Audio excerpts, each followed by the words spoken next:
জাতীয় সঙ্গীত পরিবর্তনের চিন্তা মহান মুক্তিযুদ্ধের চেতনার বিরুদ্ধে ষড়যন্ত্র হিসেবে আখ্যায়িত করেছে সাংস্কৃতিক সংগঠন উদীচী। প্রতিবাদে সারা দেশে একযোগে কর্মসূচি পালন করা হয়। জেলায় জেলায় জাতীয় পতাকা উত্তোলনের পর জাতীয় সঙ্গীতের সঙ্গে সমস্বরে কণ্ঠ মেলান বিভিন্ন সাংস্কৃতিক সংগঠনের কর্মী, সুশীল সমাজের প্রতিনিধি ও সাধারণ মানুষ। জাতীয় সঙ্গীতের বিরুদ্ধে ষড়যন্ত্রের অভিযোগে মানববন্ধন করেছে ব্রাহ্মণবাড়িয়ার উদীচী শিল্পী গোষ্ঠী। শুক্রবার সকালে শহরের পৌর মার্কেটের সামনে আয়োজিত মানববন্ধনে জাতীয় সঙ্গীত পরিবেশন করা হয়। আমাদের সংবিধানে স্পষ্ট লেখা আছে জাতীয় সঙ্গীত পরিবর্তন করা যাবে না। এই গান শুনলে আমাদের চোখের জল আসে। 1971 সালে আগে এই গান গেয়েছি আমরা। এই গানের ভিতর দিয়ে আমাদের মুক্তিযুদ্ধ হয়েছে। আজকে 71 মুক্তিযুদ্ধ থেকে শুরু করে বৈষম্য বিরোধী সে ছাত্র আন্দোলন 2024 পর্যন্ত আমরা সমস্ত গণতান্ত্রিক আন্দোলনের প্রতি আমাদের শ্রদ্ধা আছে, ভালোবাসা আছে। একই অভিযোগে সমবেত কণ্ঠে জাতীয় সঙ্গীত গেয়ে প্রতিবাদ জানায় রাঙামাটির উদীচী শিল্পী গোষ্ঠী। জেলা প্রশাসক কার্যালয়ের সামনে জাতীয় সঙ্গীত পরিবেশনে অংশ নেন বিভিন্ন সামাজিক ও সাংস্কৃতিক সংগঠনের কর্মীরা।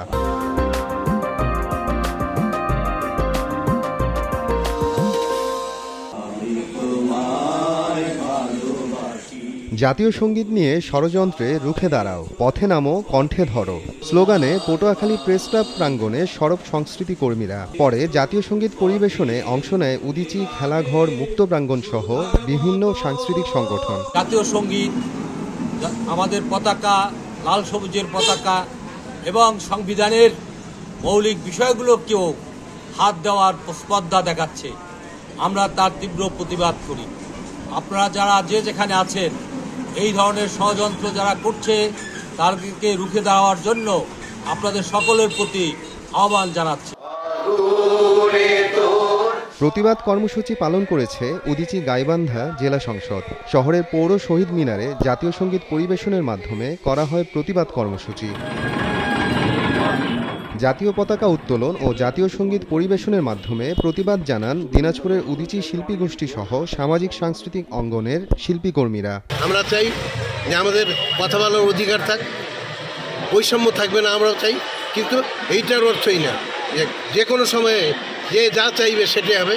এই মনের এই চিন্তা ভাবনাটা পরিহার করা উচিত। আমাদের যে মহান স্বাধীনতার মধ্য দিয়ে অর্জিত আমাদের রক্তের বিনিময়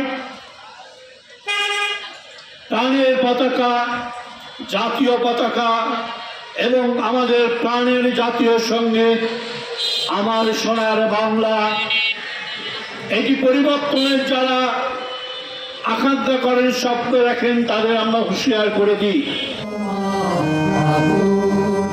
ঝিনাইদহ শহরের পায়রা চত্বরে উদীচী ও সমমনা সাংস্কৃতিক সংগঠনের কর্মীরা মানববন্ধন করেন।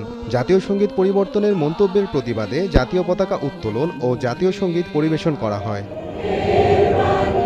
চট্টগ্রামে একযোগে জাতীয় সঙ্গীত পরিবেশনের কর্মসূচি করেন সাধারণ নাগরিকরা। নগরীর চেরাগি পাহাড় মোড়ে এ কর্মসূচিতে বিভিন্ন সংগঠনের পাশাপাশি অংশ নেন অনেকেই। জাতীয় সঙ্গীতের প্রতি যেন কোনো রকমের কোনো অবমাননা না হয়। হাজার বছর ধরে বাঙালিরা যারা ধর্ম বর্ণ নির্বিশেষে এই দেশটাকে আমাদের নিজের দেশ করে পেতে চেয়েছি, তারই ফসল হচ্ছে আমাদের এই লাল সবুজ পতাকা এবং আমাদের জাতীয় সঙ্গীত। এইটিকে কোনোভাবে বিভাজন, কোনোভাবে বিতর্কিত করা হোক, এমনকি বাতিলের কথা বলছে, বাতিল করা হোক, এটা আমরা মনে করি আমাদের যে হাজার বছরের অর্জনের প্রতি একটি অসম্মান প্রদর্শন করা হবে। স্লোগানে মানববন্ধনে প্রতিবাদ জানিয়েছে রাজশাহীর উদীচী শিল্পী গোষ্ঠীও। শহরের সাহেববাজার 0 পয়েন্টে মানববন্ধনের পর জাতীয় সঙ্গীত ও দেশাত্মবোধক গান পরিবেশন করা হয়। মোহাম্মদ আফরানুল ইসলাম, সময় সংবাদ।